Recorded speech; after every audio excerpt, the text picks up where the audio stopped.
पंजाब के शहर गुजरावाला में एक हकीम साहब हुआ करते थे, जिनका मतब एक पुरानी सी इमारत में होता था।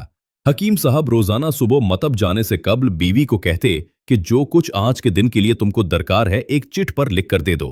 बीवी लिख कर दे देती। आप दुकान पर आकर सबसे पहले वो चिट खोलते। बीवी ने जो चीजें लिखी होती उनके सामने उन चीजों की कीमत दर्ज करते, फिर उनका टोटल करते, फिर अल्लाह से दुआ करते कि या अल्लाह, मैं सिर्फ तेरे ही हुक्म की तामील में तेरी इबादत छोड़कर यहां दुनियादारी के चक्रों में आ बैठा हूं।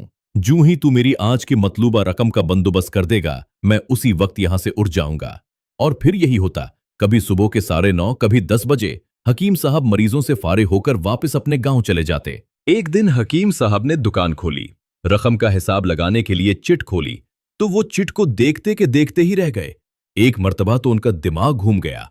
उनको अपनी आंखों के सामने तारे चमकते हुए नजर आ रहे थे, लेकिन जल्द ही उन्होंने अपने आसाब पर काबू पा लिया। आटे दाल वगैरह के बाद बेगम ने लिखा था, बेटी के जहेज का सामान। कुछ देर सोचते रहे, फिर चीजों की कीमत लिखने के बाद जहेज के सामने लिखा, ये अल्लाह का काम है, अल्लाह जाने। एक दो मरीज आए हुए थे, उनको हकीम साहब दवाई दे रहे थे।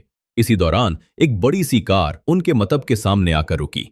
हकीम साहब ने कार या साहबे कार को कोई खास तवज्जो ना दी, क्योंकि कई कारों वाले उनके पास आते रहते थे। दोनों मरीज दवाई लेकर चले गए। वो सूटेड बुटेड साहबे कार से बाहर निकले और सलाम करके बेंच पर बैठ गए। हकीम साहब ने कहा कि अगर आपने अपने लिए दवाई लेनी है तो इधर स्टूल पर आ जाएं, ताकि मैं आपकी नब्ज देख लूं, और अगर किसी मरीज की दवाई लेकर जानी है तो बीमारी की कैफियत बयान करें। वो साहब कहने लगे, हकीम साहब, मेरा ख्याल है आपने मुझे पहचाना नहीं, लेकिन आप मुझे पहचान भी कैसे सकते हैं, क्योंकि मैं 15-16 साल बाद आपके मतब में दाखिल हुआ हूं। आपको गुज़श्ता मुलाकात का अहवाल सुनाता हूं, फिर आपको सारी बात याद आ जाएगी। जब मैं पहली मर्तबा यहां आया था तो वो मैं खुद नहीं आया था, खुदा मुझे आपके पास ले आया था, क्योंकि खुदा को मुझ पर रहम आ गया था और वो मेरा घर आबाद करना चाहता था। हुआ इस तरह था कि मैं लाहौर से मीरपुर अपनी कार में अपने आबाई घर जा रहा था। एन आपकी दुकान के सामने हमारी कार पंक्चर हो गई। ड्राइवर कार का पहिया उतारकर पंक्चर लगवाने चला गया। आपने देखा कि मैं गर्मी में कार के पास खड़ा हूं। आप मेरे पास आए और आपने मतब की तरफ इशारा किया और कहा कि इधर आकर कुर्सी पर बैठ जाए।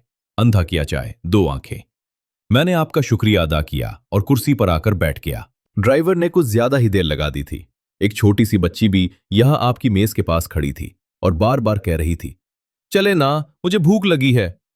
आप उसे कह रहे थे, बेटी थोड़ा सब्र करो, अभी चलते हैं। मैंने ये सोचकर कि इतनी देर से आपके पास बैठा हूं, मुझे कोई दवाई आपसे खरीदनी चाहिए ताकि आप मेरे बैठने को ज्यादा महसूस ना करें। मैंने कहा, हकीम साहब, मैं 5 से 6 साल से इंग्लैंड में होता हूं। इंग्लैंड जाने से कबल मेरी शादी हो गई थी, लेकिन अभी तक औलाद की नेमत से महरूम हूं। यहां भी बहुत इलाज किया और वहां इंग्लैंड में भी, लेकिन अभी किस्मत में मायूसी के सिवा और कुछ नहीं देखा। आपने कहा, मेरे भाई, तौबा इस्तिग़फ़ार पढ़ो, खुदारा अपने खुदा से मायूस ना हो। याद रखो, उसके खजाने में किसी शय की कमी नहीं। औलाद, मालो असबाब और गमी खुशी, जिंदगी मौत, हर चीज उसी के हाथ में है। किसी हकीम या डॉक्टर के हाथ में शिफा नहीं होती और ना ही किसी दवा में शिफा होती है। शिफा अगर होनी है तो अल्लाह के हुक्म से होनी है। औलाद देनी है तो उसी ने देनी है। मुझे याद है आप बातें करते जा रहे हैं और साथ साथ पुड़ियां बना रहे थे। तमाम दवाइयां आपने 2 हिस्सों में तकसीम करके 2 लिफाफों में डाली। फिर मुझसे पूछा कि आपका नाम क्या है। मैंने बताया कि मेरा नाम मोहम्मद अली है। आपने एक लिफाफा पर मोहम्मद अली और दूसरे पर बेगम मोहम्मद अली लिखा। फिर दोनों लिफाफे एक बड़े लिफाफा में डालकर दवाई इस्तेमाल करने का तरीका बताया। मैंने बेदिली से दवाई ले ली, क्योंकि मैं तो सिर्फ कुछ रकम आपको देना चाहता था। लेकिन जब दवाई लेने के बाद मैंने पूछा, कितने पैसे? आपने कहा, बस ठीक है। मैंने ज्यादा जोर डाला तो आपने कहा कि आज का खाता बंद हो गया है। मैंने कहा, मुझे आपकी बात समझ नहीं आई। इसी दौरान वहां एक और आदमी आ चुका था। उसने मुझे बताया कि खाता बंद होने का मतलब यह है कि आज के घरेलू अखराजात के लिए जितनी रकम हकीम साहब ने अल्लाह से मांगी थी वो अल्लाह ने दे दी है। मजीद रकम वो नहीं ले सकते। मैं कुछ हैरान हुआ और कुछ दिल में शर्मिंदा हुआ कि मेरे कितने घटिया ख्यालात थे और ये सादा सा हकीम कितना अजीम इंसान है। मैंने जब घर जाकर बीवी को दवाइयां दिखाईं और सारी बात बताई तो बेख्तियार उसके मुंह से निकला, वो इंसान नहीं, कोई फरिश्ता है, और उसकी दी हुई अद्वियात हमारे मन की मुराद पूरी करने का बायस बनेंगी। हकीम साहब, आज मेरे घर में 3 फूल अपनी बहार दिखा रहे हैं। हम मियां बीवी हर वक्त आपके लिए दुआएं करते रहते हैं। जब भी पाकिस्तान छुट्टी आया, कार इधर रोकी लेकिन दुकान को बंद पाया। मैं कल दोपहर भी आया था आपका मतब बंद था। एक आदमी पास ही खड़ा हुआ था। उसने कहा कि अगर आपको हकीम साहब से मिलना है तो आप सुबह 9 बजे लाजमन पहुंच जाएं, वरना उनके मिलने की कोई गारंटी नहीं।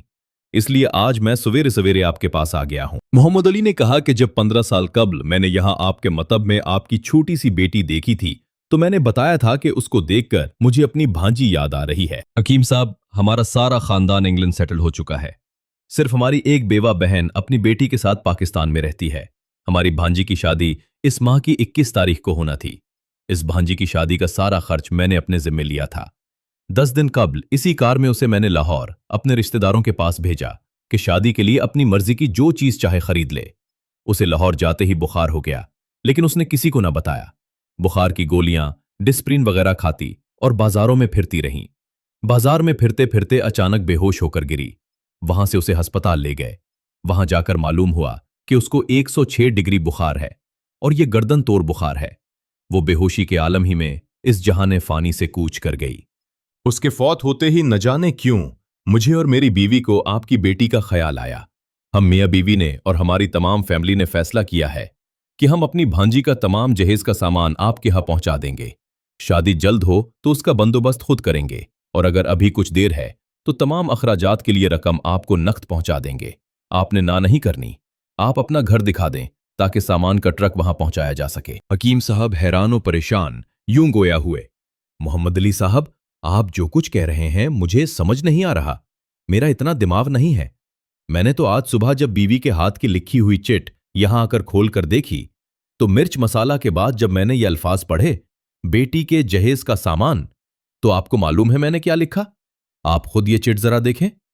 मोहम्मद अली साहब ये देखकर हैरान रह गए कि बेटी के जहेज के सामने लिखा हुआ था, ये काम अल्लाह का है, अल्लाह जाने। मोहम्मद अली साहब, यकीन करें, आज तक कभी ऐसा नहीं हुआ था कि बीवी ने चिट पर चीज लिखी हो और मौला ने उसका उसी दिन बंदोबस्त ना कर दिया हो।